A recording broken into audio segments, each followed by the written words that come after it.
God and the devil is wordplay. Whatever the book say, I do whatever my cards play. I'm charting these stars as the last days. I'm in a mansion with purple haze. You in the church with a fed case. You in the mosque with the wrong race. Nigerian scamming your whole place. I'm on my bismillah, bismillah. I'm on my bismillah, bismillah. I'm on my bismillah. In the name of Allah, I'm on my bismillah. I'm on my bismillah, bismillah. I'm on my bismillah, bismillah. I'm on my bismillah. In the name of Allah, I'm on my bismillah. The Infinite Order of the Asiatic Magi presents to you an interview with Amaru Namaa Taga Xi-Ali on his book, The Revelations of the Mahdi and the Nation of Islam, this Sunday. Interview conducted by Chief Minister Pawahtuun. If you're Aboriginal or you follow the messenger, you won't want to miss this.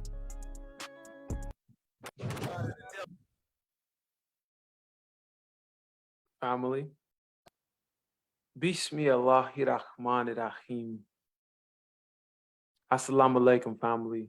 Welcome and thank you to attending this very special webinar, this very special training, this interview that we have today. I'd like to give you a warm welcome again and thank you for spending some time with us, the Infinite Order, the Asiatic Magi. Before we begin our class today, I want to present a few rules of etiquette for you.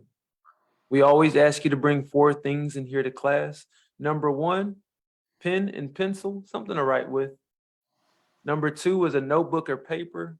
We expect you to evolve this knowledge, so we want you to be an active participant. Take the knowledge and review it. Number 3 is an open mind. Knowledge is not just meant to be shared, but it's also meant to be evolved. And number 4, an open heart. Allow this information to transform you from the inside out. All right, family. With that being said, I'm going to pass it over to Brother Telemark. He has some very important announcements for us. Alhamdulillah, thank you all for tuning in. Please make sure to visit Pawahtuun for any information on the Asiatic Order, the Infinite Order of the Asiatic Magi. Make sure that you continue to tune in. We're accepting donations to continue bringing these teachings of higher learning. So please donate at Communicating Better, Cash App, symbol.com. If you find value now, if you find later, please be sure to send your donations. Anything helps. Our sponsors, Ms. Fatima and her trust services, our brother Costi, that can, he has his, we have his mentoring services as well as my wife and ours. And just please visit Pawahtuun.org, Pawahtuun.org, so that you can stay up on anything temple related. Thank you so much. And at this moment, at this time, it is my honor, it's my pleasure to present to you the Chief Minister here at the Infinite Order of the Asiatic Magi, Dr. Pawahtuun Amaru. Assalamu alaikum. Wa alaikum salam, brother. Bismillahirrahmanirrahim. With the assistance of Allah, the Beneficent, the Merciful. It's such an honor this afternoon to be able to have Chief on and to talk with us today. I'm awaiting him to come on. I don't have a lot prepared today. I am full of energy and space in my mind to receive what he has to offer us. I want to thank my staff for the beautiful job they've done to present here. It looks fantastic. I applaud you, and I want to continue to see you evolve. The team here at the Asiatic Magi produces this program. They produce much of the media that you see through the classes. In our classes here, we learn the metaphysical sciences based on science. We don't teach spookism. We don't teach things that are not provable, that are not tested. So when we talk about, for example, in the teachings of the Most Honorable Elijah Muhammad, the science of the radio and head, we have taken the time to investigate it and find all resources pertaining to it, and we have found the mathematical computation in order to facilitate it to every one of us, man, woman, child, that you can do this at no limit of time. It is absolutely essential for your children to learn this. Their intuition will increase by 10% um, in less than 21 days, and you will see an improvement in grades. You will see improvement in behavior. You will see an improvement in response to your education, your rearing of your children. This is absolutely essential as we go forward. What many other things that we're teaching in the class I'd like to present to you while we wait for our brother. We also have an Egyptian class where we learn Egyptian, what they call Egyptian Arabic. Arabic is really Egyptian language. However, the many forms have derived from that, and so the Egyptian language itself has been categorized independently in many cases as an independent language. So here at the Infinite Order Asiatic Magi, we are learning Aboriginal language, Egyptian Arabic. And we are learning it for conversational purposes, not only for reading and writing, but we have a conversational Egyptian class on Tuesday evenings at 7 p.m. If you're more than welcome to join, just follow suit with the website prompts and you will see the class. It's interactive, it's fun, and you will enjoy it.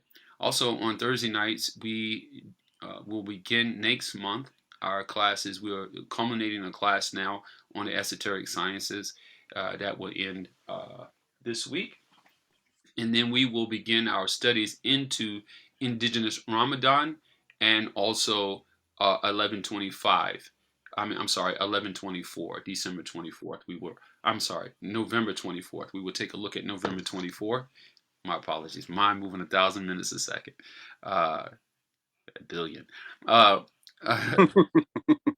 So we will absolutely have that service available for you and I to continue to grow, to continue to develop, that you can learn these sciences, the true science of the radio in the head and how that's operated on. And there's many levels to that that we teach over the course.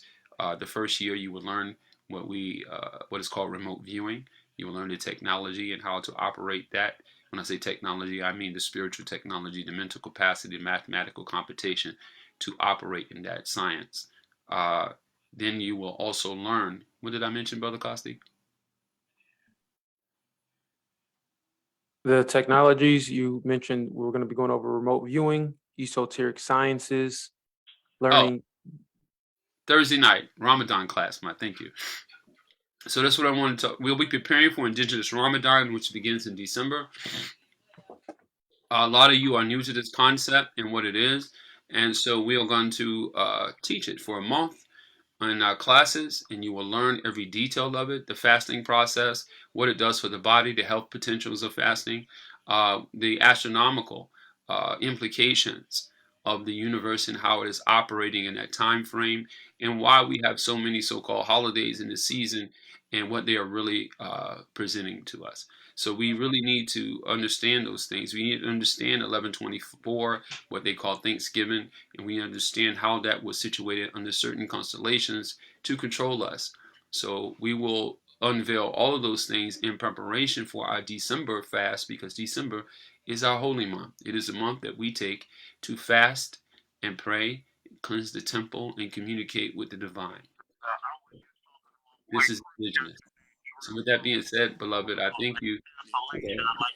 Wait, hold on. Chief Ali, are you on?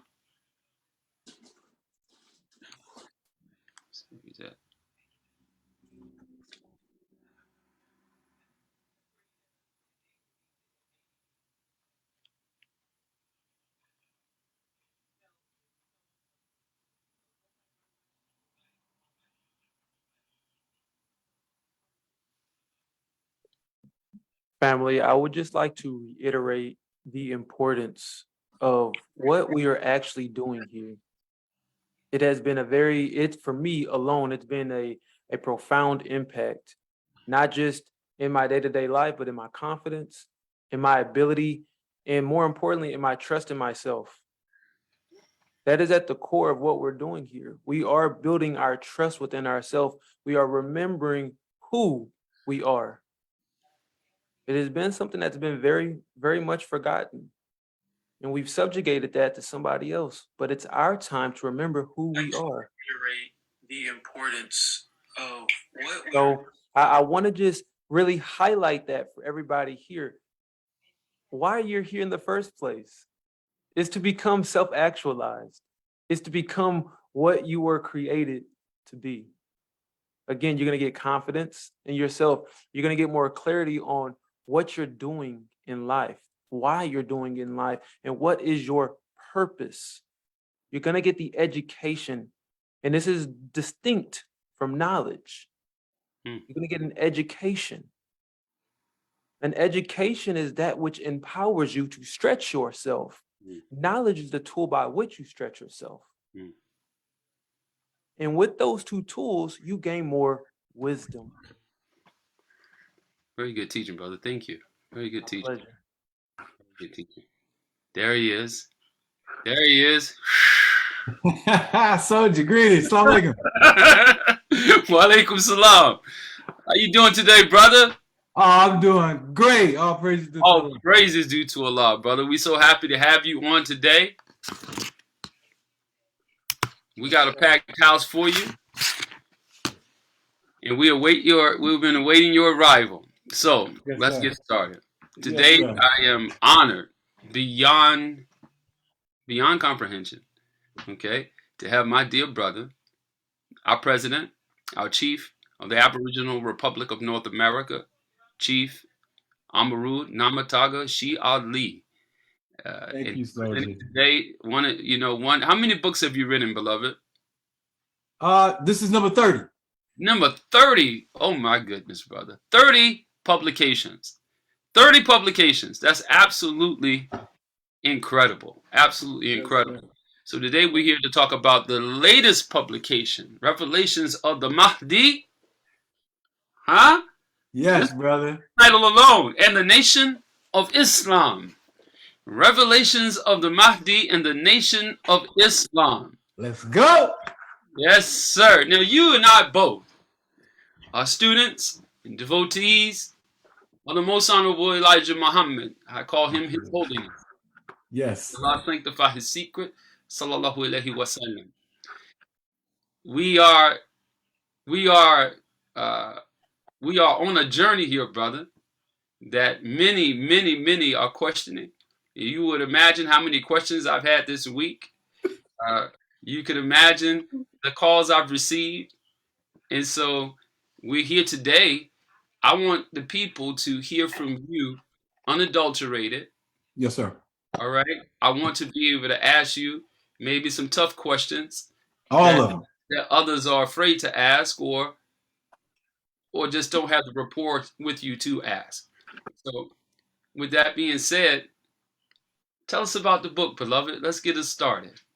What inspired you? That's where I was going to go. This book. What was the inspiration to write this publication? You know, Brother?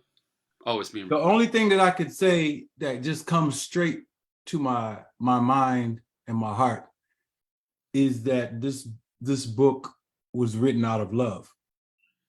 And what I mean by that is that I love Master Farad Muhammad. I love the Honorable Elijah Muhammad. And I am grateful for what they have done for our people, even if our people are not totally aware of it. They don't know the influence. They don't know what happened. They don't know. And what they do know are deterrents from them knowing what we know. Yes, sir. And so those deterrents are things that have hung over the nation since the Los Angeles Herald Examiner first put out an article stating that Wallace Dodd and Master Farad Muhammad were the same person. And the Messenger put out a $100,000 challenge to anyone who could prove that Dodd and Farad were the same person. Yes, sir. So that generated a controversy that detracted away people from studying what the man was teaching. You know, it was the drama show, the first one. And the second one was the issue with Malcolm X. Also a deterrent and a very challenging one that, because of the drama and constant controversy surrounding it, it pushed people away. Those things never pushed me away. And in the 90s, when I came into the Nation of Islam, you know, those are some of the first things that people talk about when they see you now in a bow tie and suit, like, oh, don't you know that such? Yes, sir. And at that time, I'm thinking in my head, like, I don't know a lot about that, but I have studied the Messenger's books and I'm engrossed in his teachings.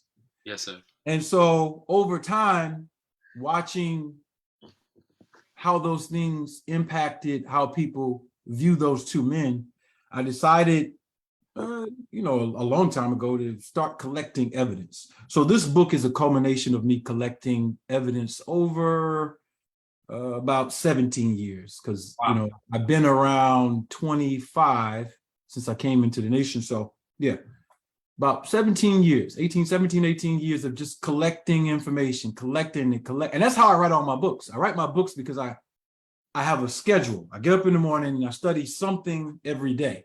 Yes, or sir. something every evening, and I keep it. I write notes about it. Yes, sir. And so it can become a book. And I said, you know what? I need to put this out, the stuff that I'm finding out. So that was the inspiration. Beautiful, beautiful, beautiful, excellent. So walk us through it. What was the first thing? Brother, I love Master Farad Muhammad. Yes, Master sir. Farad Muhammad is the Mahdi. He is the self-guided one. He's Allah in person. Yes, sir. I make no bones about that. I make no excuses for that. So with that being said, and our perspective on that, where did you begin your journey? Well, about 10 years ago, just reading through the FBI files, and the discussion in the files was talking about Dodd having a wife named Hazel Barton. And two things stuck out. One thing stuck out was the FBI file said that when Dodd went back to see her, that he was eating one meal a day. And so I thought to myself, because of what I known prior, what did I know prior? I know that there were only two people in the United States of America who were teaching eating one meal a day. And that was Master Farad Muhammad, directly to the Honorable Elijah Muhammad, and Arnold Ehret, who wrote the book Mucusless Healing Diet System, Rational Fasting. He was a expert in natural healing, and he lived in California. Now, is it the same person that Dr. Sebi utilized his material to yes, promote? This is the same person, yes. Yes, sir. Okay. So he wrote a book in 1910 called Rational Fasting, and in it, he had the 1 meal a day program. Yes, sir. And so prior to me seeing this information in the FBI files about Hazel Barton, I had already collected a lot of information about where they could have possibly met up. And what I found out is that there's a man named Hirsch, who was a wealthy landowner in California, and Arnold Ehret healed him of his sicknesses. And that philanthropist developed a healing center in California that Arnold Ehret, another man that I am proposing is Master Farad Muhammad under an alias, George Farr, and Albert Einstein frequented. So this place was a place where the intelligentsia in California would meet up and, just talk about different things, and it had very influential people. Albert Einstein was at Caltech. Got some music in the background. Somebody got some gospel or something going on back there? What's going on? Mute your devices, please. Yeah, mute it. So that's the environment that I know I had been researching, and then I saw Dodd. So what that put inside my head is checkmate. Master Fard Muhammad brought the information. I believe that him and Arnold Eric contacted at this location. I haven't been able to pin it down, but that is the research that I kind of presented in the book, so that this book is going to help us do more research, because I didn't figure it all out, but I laid out some things for people to figure out. So Hazel Barton said that about, then she said that she found a letter in Dodd's drawer where he had been using another name, Fred Dodd, and that he had gotten a divorce from another woman in Oregon. And so Dodd had told her that he couldn't marry her because he was trying to divorce another woman. So Dodd lied to her. But that name, that one name, led me to all of the other aliases. The name Dodd. The name Fred Dodd. Fred Dodd. Led me to finding him in Salem, Oregon, in Washington, in Montana, and how he got to California. And that each time he moved through each of these cities, he had a person with him that was a relative living with him in these places. Interesting. And that relative, eventually I found out, came to America with him on a ship. And so now I'm saying, who is Wallace Dodd's relative that was in all of these places with him that from 1921 to 1930, he had no contact with. And then when he got out of San Quentin, he went straight to Chicago with no family members there, according to what most people know. But that was putting my puzzle together to say, this man knew Master Fard Muhammad, and I have to figure out how.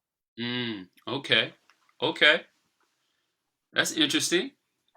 We can go into the details, and if I can share some things eventually as we go. Whatever you want, beloved. We want to see everything you have to offer. The hour is yours. All right. So one of the things that stood out first immediately, and I'm gonna start opening up some of my files now, is that when they put out the article, I believe that was 1963. In the Los Angeles Herald Examiner, let me put this up because I want to use a better picture than I have in the material. All right. Can we see your screen? Yeah, I'm going to pull up the file and then I'm going to share, the visual of it. Oh, let me pull up the file. Very good. All right. Very good. All right, so this is the file. Let me open this up. Where are you? And then I'm going to share it. See, I want to get a good.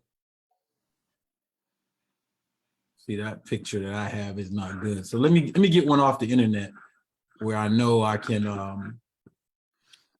No worries, brother. Take your time. We got 30 minutes left in the program.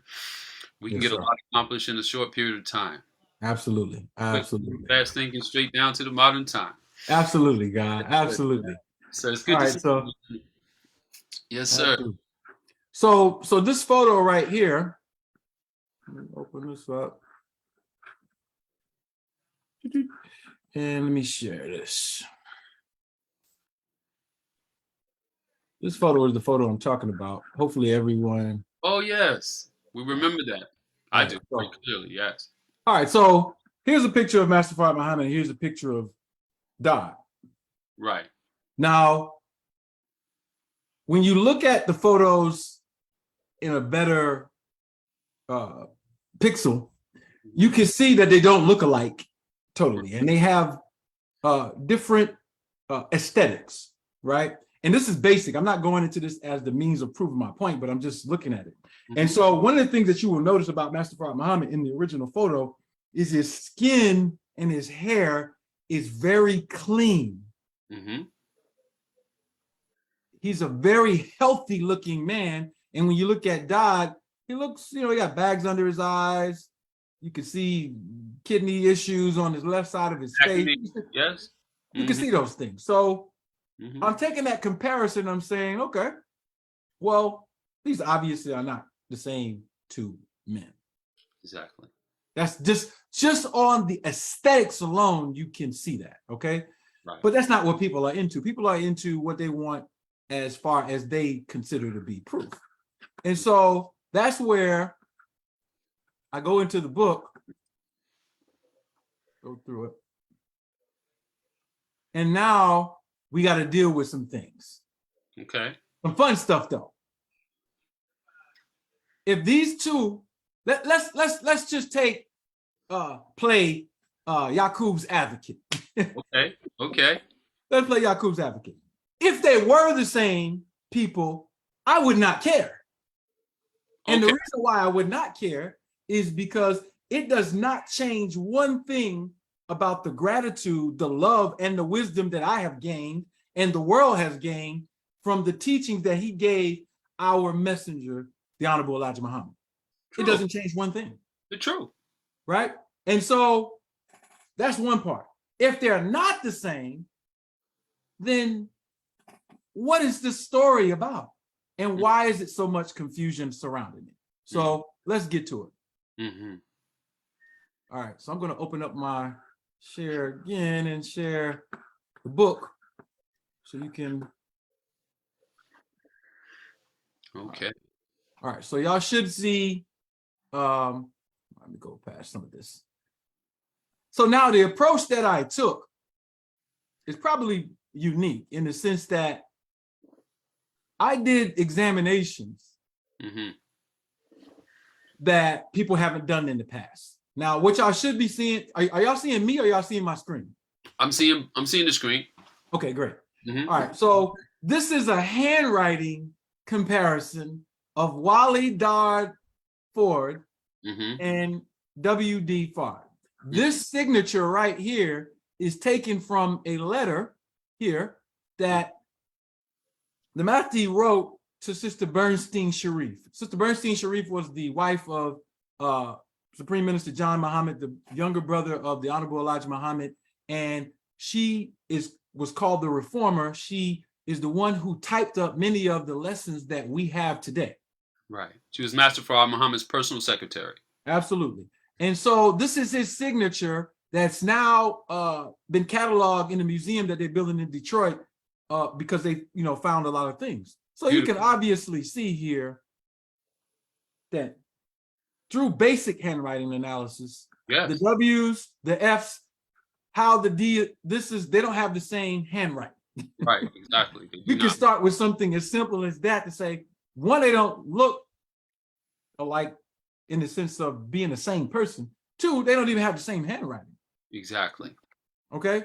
And so now we're seeing stark differences. But we also have myths in the Nation of Islam that we have to now dispose. And one of the things that I think is the core of the Honorable Elijah Muhammad's teachings is 4 things, and this is just my personal 4, right?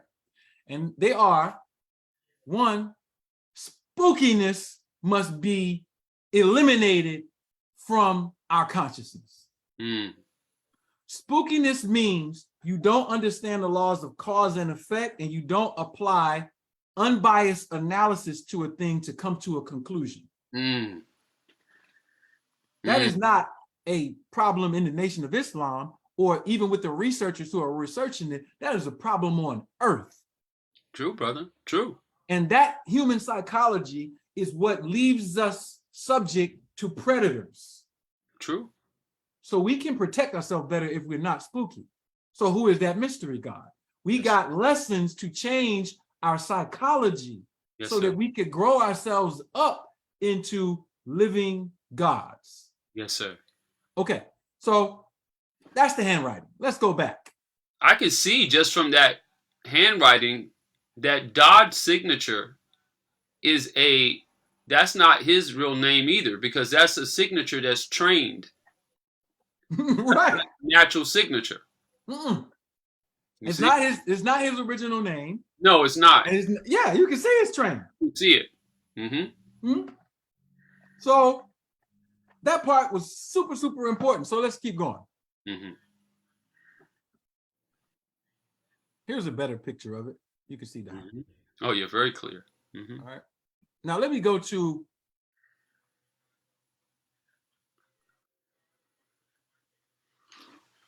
this picture. This picture is the picture that Dodd took before he was entered into prison in San Quentin. Okay? Mm-hmm. 1926. Mm-hmm. There are other people who have done research on this, one of them being Dr. Wesley Muhammad. And in his material, he said that this photo of Dodd was a San Quentin photo. It was not. Not a San Quentin photo. This is him after that period. And this matches what his ex-wife said. Hazel Barton said he had grown his hair long. He had curly hair. Mm-hmm. Mm-hmm. That's why Muhammad's hair is straight. Interesting, brother. So let me go back so I can show you the photos that I'm citing. This is the booking right here. He got booked with this guy who he used to kick it with, right? Yes, Edward sir. Donaldson. Yes, sir. And Dodd. Well, Donaldson looks Asian, doesn't he? Say it again? Donaldson looks Asian. Yeah, he's Chinese. Oh, okay, okay. Yeah, he's Chinese. Mm-hmm. So this is them getting booked into San Quentin. Now, they were booked into San Quentin 1926 to 1929. Okay. What I need folk to realize is that we were taught that Master Fard Muhammad was in and out of the country and around the country from the time he got here to the time he came to Black Bottom, Detroit. He was all over the place, right? Doing things. But we didn't know what he was doing. Right. But what I know that I found is that while he was in San Quentin, I've been able to track that Master Fard Muhammad was not only not in jail, but he was moving around in circles, primarily during this period, in conjunction with people who became his first students. And those were Yugan Ali and an individual named Abdul Muhammad. So let me verify that point real quick, because the Honorable Elijah Muhammad made that statement. And I want to show you where he made that statement at. Excuse me. I know I'm slipping around the book a little bit, but. Okay, brother. You know, we absorbing. Yes, sir. Yes, sir. Absolutely. All right, let me get my little thing right so I can go down further. There. Let's see.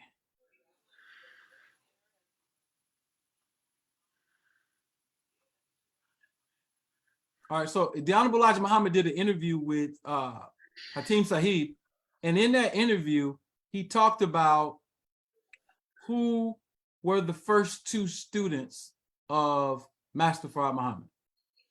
Yes. And those two students, again, were Yugan Ali and, get to it, Abdul Muhammad.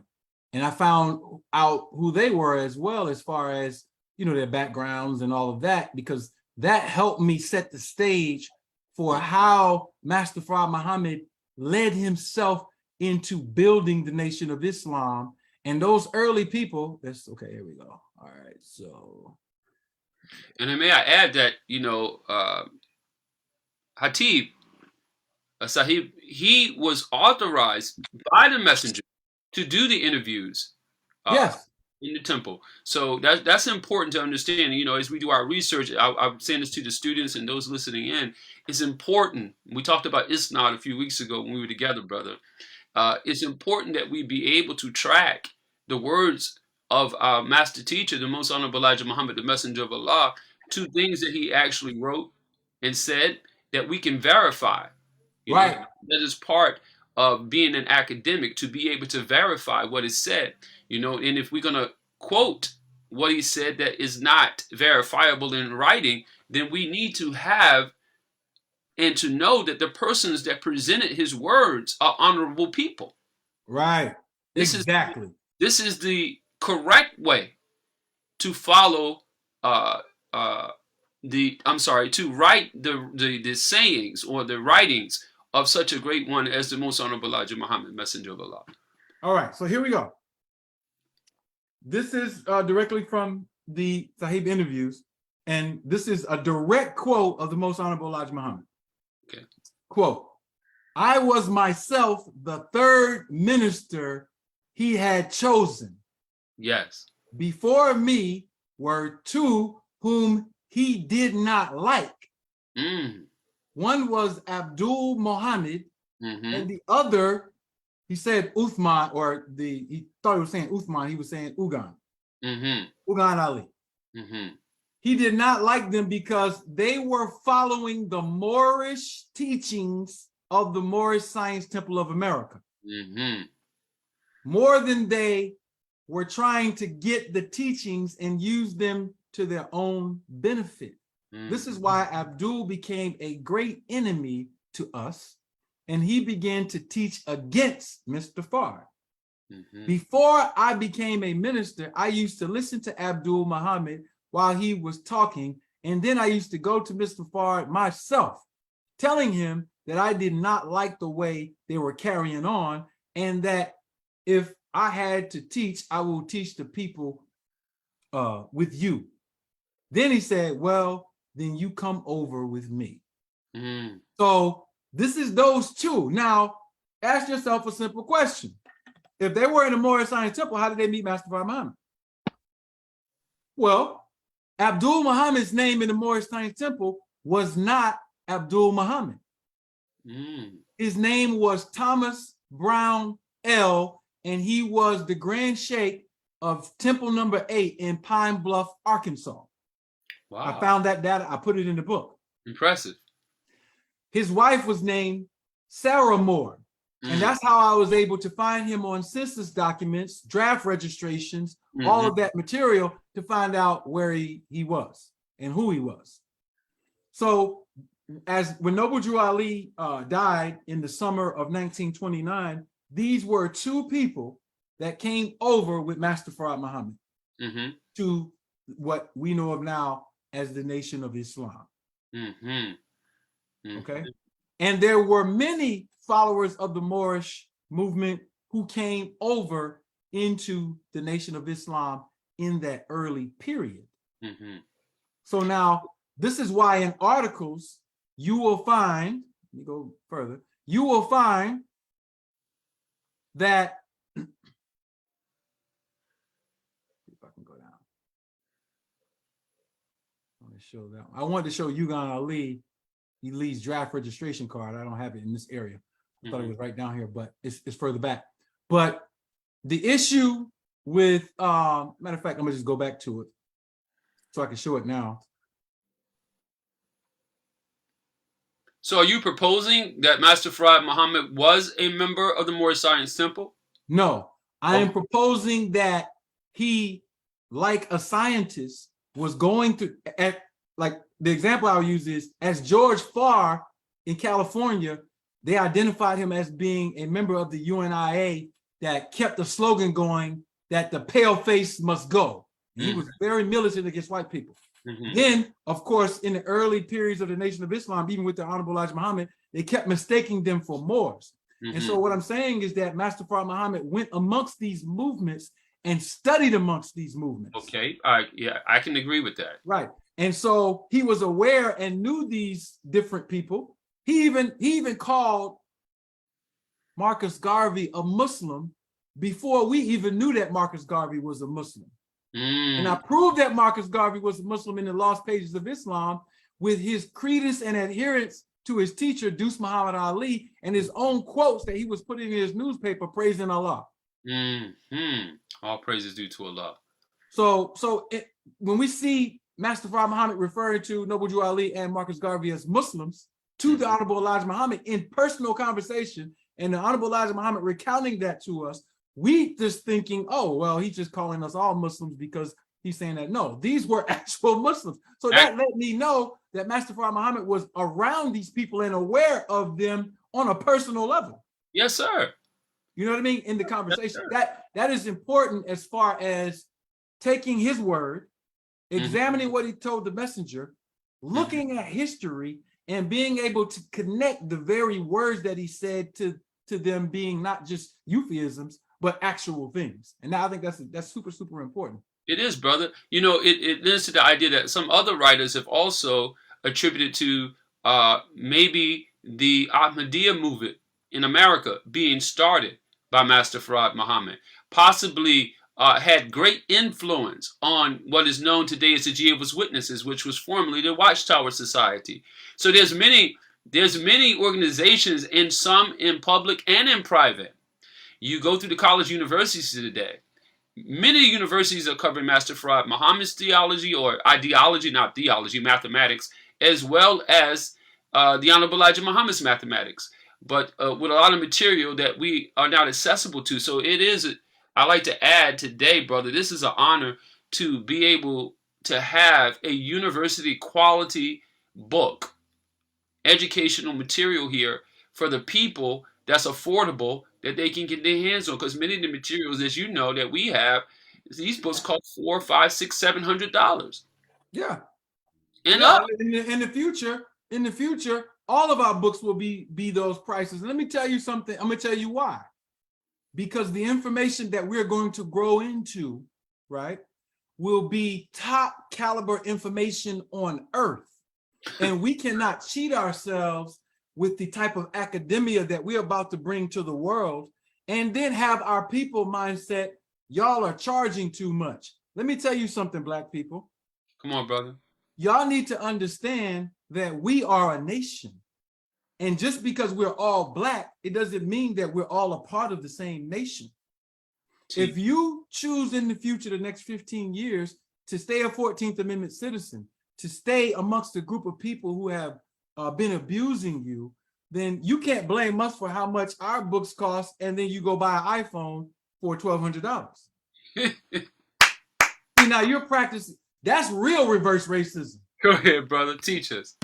You see what I'm saying? And so what we're saying is we hold value. We want our people to be able to afford the things that we have out and what we put out, but these things are valuable. And if they're not valuable to you, then that means that you're not interested, and that's okay. You can keep moving with your life, and we're gonna keep moving with our life. Good teaching, brother. And Beautiful. so what I want to kind of close on this point is, I just want to deal with this issue of Dodd and Master Farad Muhammad. Okay. All right. So now I'm bringing this picture up because we have been told that Master Farad Muhammad, some people said that he had a mole. Mm-hmm. I don't see no mole, and we got the left side of his face clear. Mm-hmm. I see Dodd's mole right here though. Mm-hmm. Mm-hmm. So now we have to go back to those statements and ask who made those statements and why did they make those statements? Mm-hmm. For instance, Master Farad Muhammad told us that he had a Black father and a white mother. Yes. And he gave the reasons why that took place so he could get amongst us. Right. Now, mythology came out some kind of way and said that Master Farad Muhammad's father was named Alfonso. Have y'all ever heard that? Yes, of course we have. Okay. Now, I got one question. Have y'all ever heard the Honorable Elijah Muhammad say that? Or write about it? I can't say that I have. It's not there. It's interesting. We have all the books. We have the Muhammad Speaks. We have everywhere, and it's not there. So where did this name Alfonso come from? That's one question. I'm about to answer it. Two, we heard that his mother, his name is Baby G. Yes. Now, I have heard early Muslims testify that the messenger told them that directly from John Muhammad in his Journal of Truth. Mm-hmm. And so we got Alfonso, Baby G. Baby G, we can confirm that can go back to the messenger. Alfonso, I never heard Supreme Minister John Muhammad say that? Bernstein Sharif? Any other people who were around in the early days? Somehow that name got associated with him, though, and I still don't know where, so we need to find out who was the first one to say that Master Fard Muhammad's father was named Alfonso. And the reason why I'm pointing that out is because of this. Let me go back and show you why. This is the definitive reason I'm pointing that out. Okay. Because now we're going to start to see why I'm making the connections that I'm making.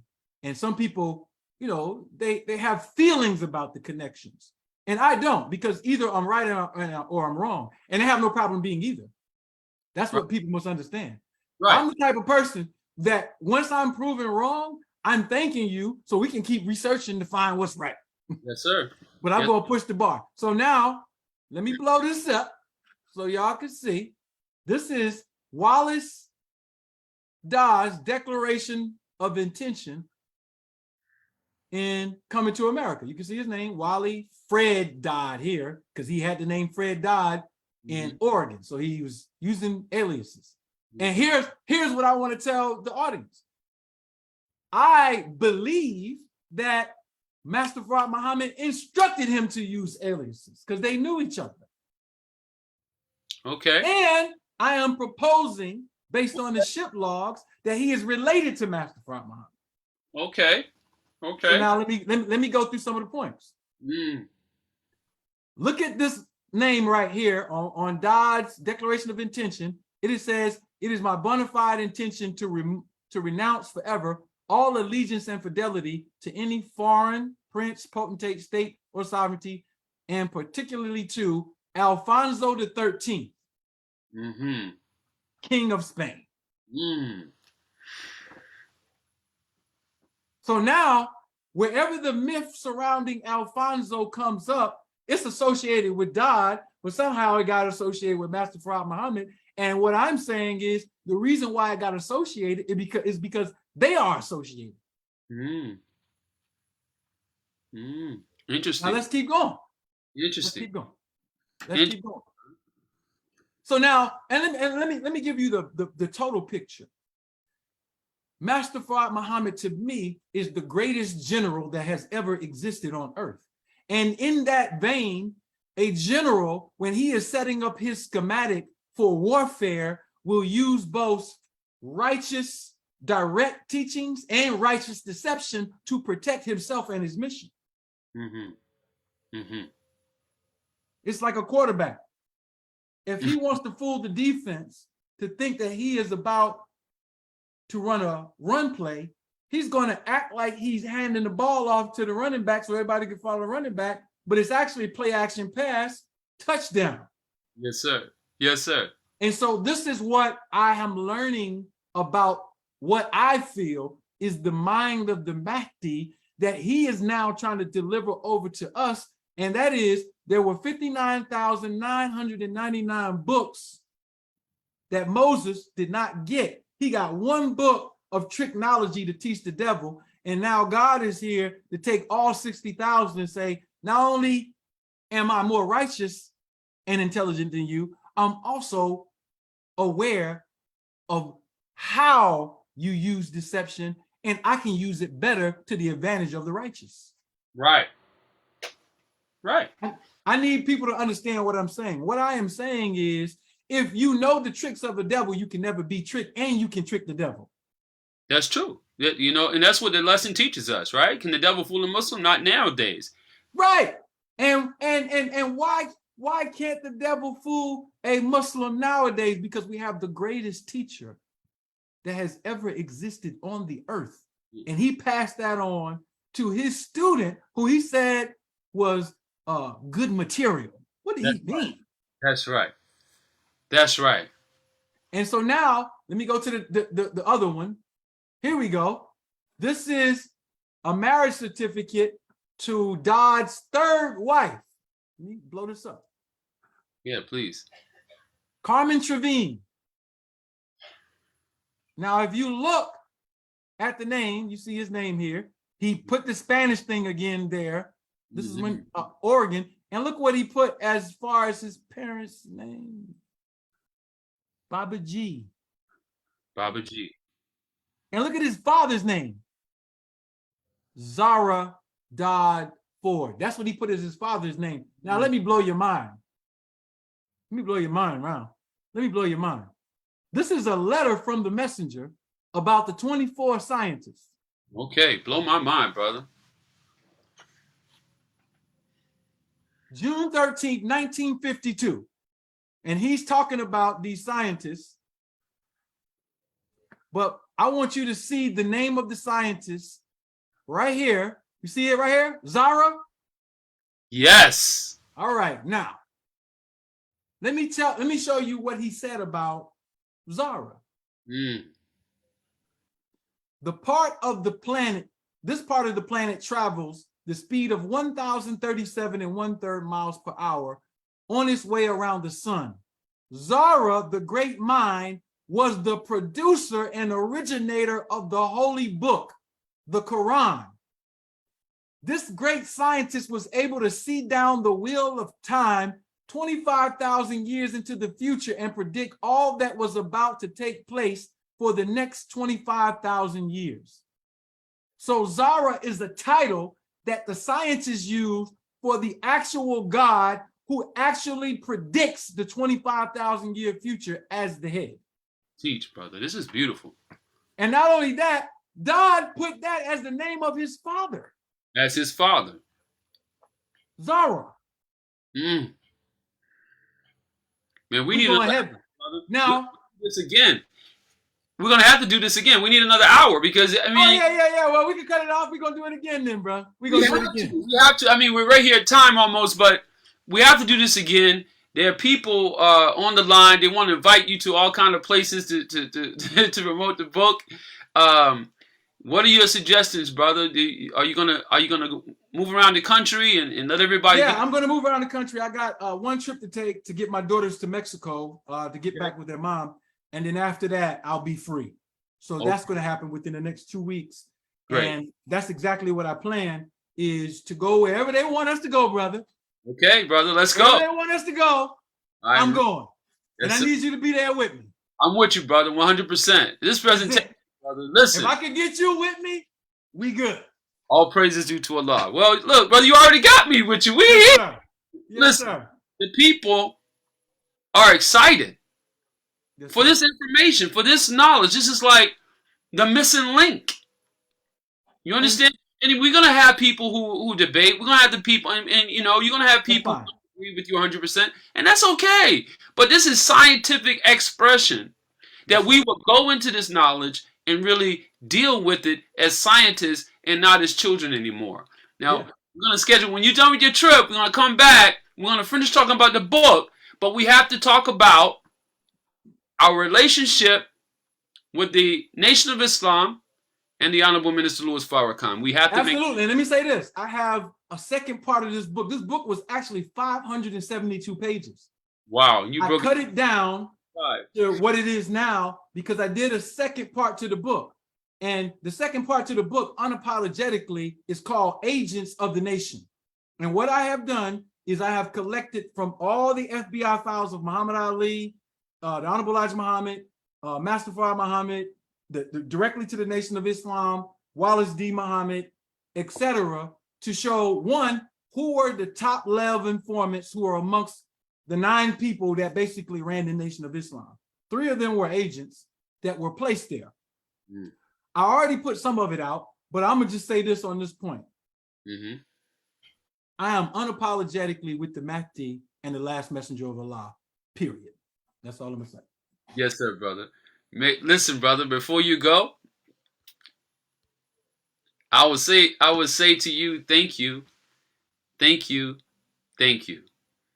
100% for not only for this, for all your work, for the hard labor that you've given in building ARNA and make it a place for me to come and teach. I mean, you know, I was out here in the wilderness, and you gave me an opportunity and a platform.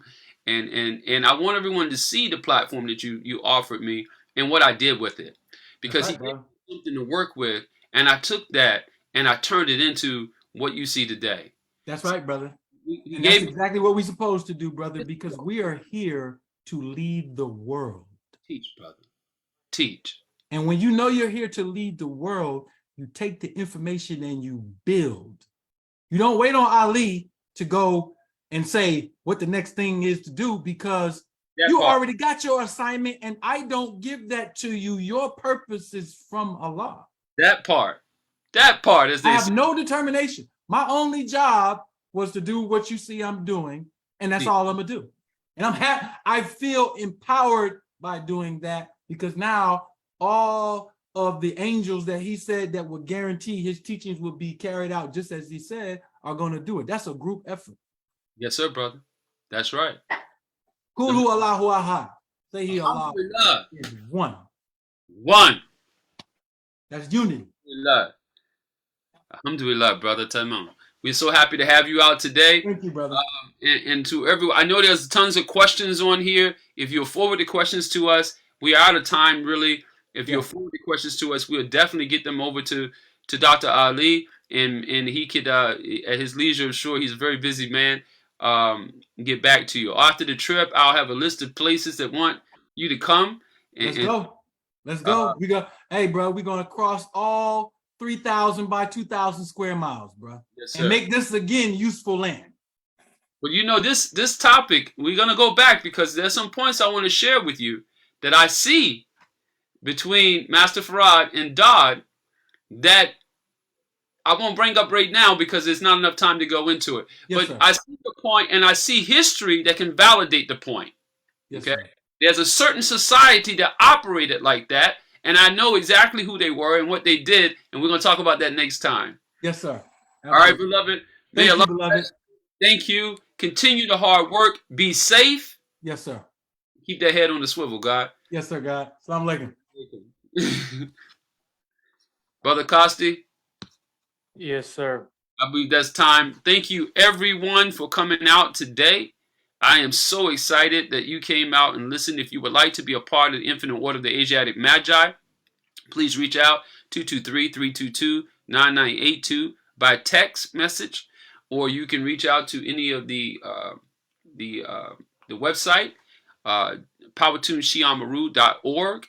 How much time do we have? The brothers, we don't have any, right? So we have to close out now. I'm going to close out and make the dua today because of time, but I want to thank everyone for being here today. I'm so honored for your presence. If you would donate, we really need to keep this program going, and we need financial assistance in doing that.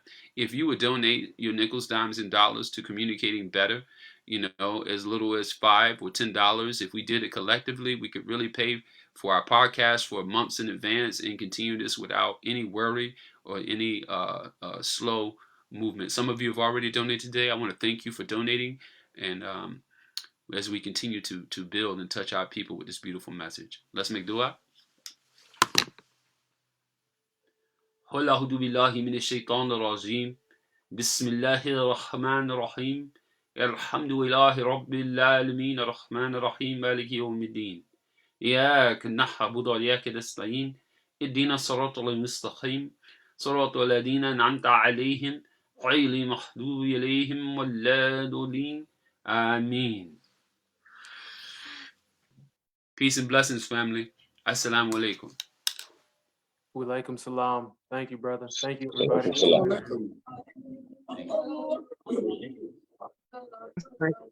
From South Africa.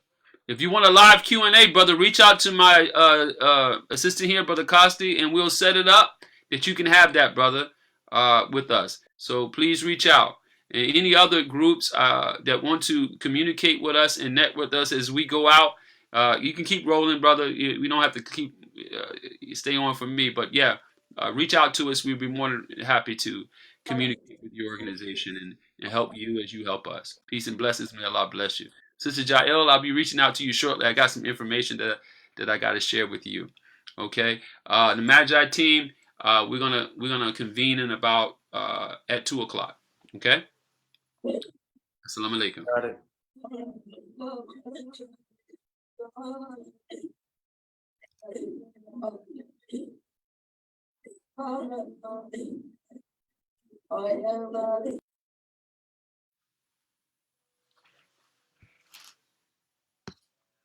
Good job today. Good job. Good job. All praises, alhamdulillah. Alhamdulillah. y'all getting that? Oh, you just like my heart. Very good. Very good. Alhamdulillah. Alhamdulillah. How the children? They good? Oh yeah, they're good. They're good. We about to get them outside so they can run their little energy out. Some sunshine today. All right, family. Listen, I think, brother, it was wonderful. It was wonderful. I'm gonna give him a call in a few seconds here. So Yes, it was beautiful.